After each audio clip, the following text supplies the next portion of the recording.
भूटान दक्षिण पूर्व एशिया में पूर्वी हिमालय पर्वत में स्थित भारत और चीन की सीमा से लगा एक खूबसूरत और खुशहाल देश है।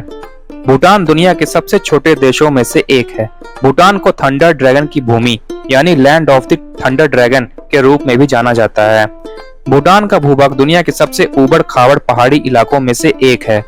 यहाँ की खड़ी पहाड़ी पर गाड़ी चलाना किसी एडवेंचर से कम नहीं है।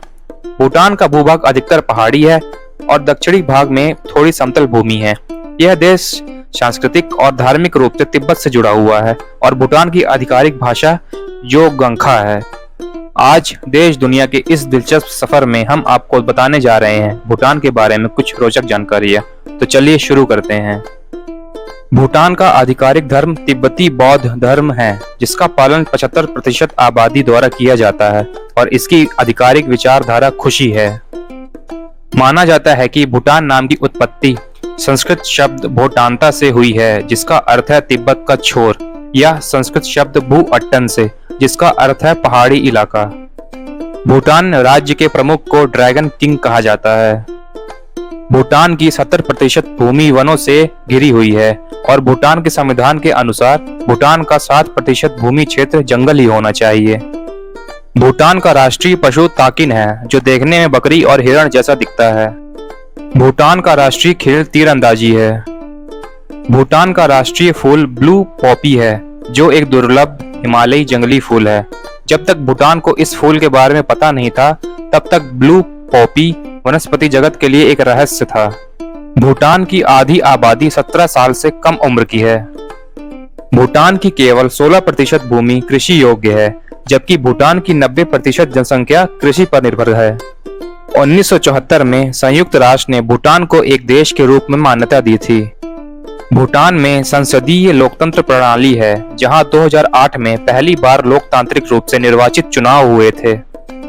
पूरी दुनिया में भूटान एकमात्र ऐसा देश है जहां पर्यावरण को संरक्षित करने के लिए नागरिकों का संवैधानिक दायित्व है। भले ही भूटान की गिनती दुनिया के गरीब देशों में की जाती है, लेकिन यहाँ स्वास्थ्य और शिक्षा सभी के लिए मुफ्त है। यहाँ तक कि यहाँ आने वाले लोगों के लिए भी स्वास्थ्य सेवा मुफ्त है। भूटान की मुद्रा नोगात्रुम भारतीय रुपये के काफी करीब है।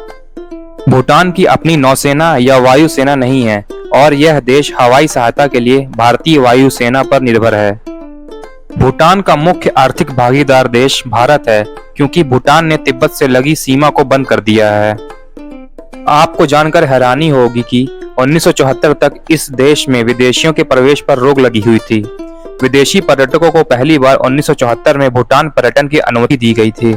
भूटान का मुख्य निर्यात बिजली है। यह भारत को हाइड्रो इलेक्ट्रिसिटी बेचता है। इसके अलावा यह लकड़ी, सीमेंट, कृषि उत्पादों और हस्तशिल्प का भी निर्यात करता है। गंगखर-पुएंसम भूटान का सबसे ऊंचा पर्वत है, जिसकी ऊंचाई 7570 मीटर है, लेकिन भूटान ने आध्यात्मिक और धार्मिक मान्यताओं के कारण 6000 मीटर से ऊपर के सभी पर्वतारोहण पर रोक लगा दी है। भूटान में बौद्ध धर्म के बाद हिंदू नेपाली मूल के सबसे अधिक आबादी वाले लोग हैं, जिन्हें लोत शंपा के नाम से भी जाना जाता है। भूटान की राजधानी थिम्पू है और यह दुनिया की एकमात्र ऐसी राजधानी है जहां ट्रैफिक लाइट्स नहीं है। पारो भूटान का एकमात्र अंतर्राष्ट्रीय हवाई अड्डा है, जो दुनिया के सबसे खतरनाक हवाई अड्डों की सूची में भी शामिल है। भूटान दुनिया का एकमात्र कार्बन निगेटिव देश है, क्योंकि पर्यावरण को बचाने के लिए भूटान के कानून बहुत सख्त हैं। भूटान के सभी नागरिक नए साल के मौके पर अपना जन्मदिन एक साथ मनाते हैं। इस तरह नए साल पर सभी लोगों की उम्र एक साथ बढ़ जाती है। भूटान में टेलीविजन प्रसारण सेवा साल 1999 में शुरू की गई थी, जिससे भूटान टेलीविजन की शुरुआत करने वाला दुनिया का आखिरी देश बन गया था। 1999 तक यहाँ टेलीविजन पर प्रतिबंध लगा दिया गया था, क्योंकि भूटानी सरकार को डर था कि टेलीविजन का प्रसारण देश में बौद्ध जीवन शैली को भ्रष्ट कर देगा। अगर वीडियो इंफॉर्मेटिव लगी हो तो चैनल को सब्सक्राइब कर दें। धन्यवाद।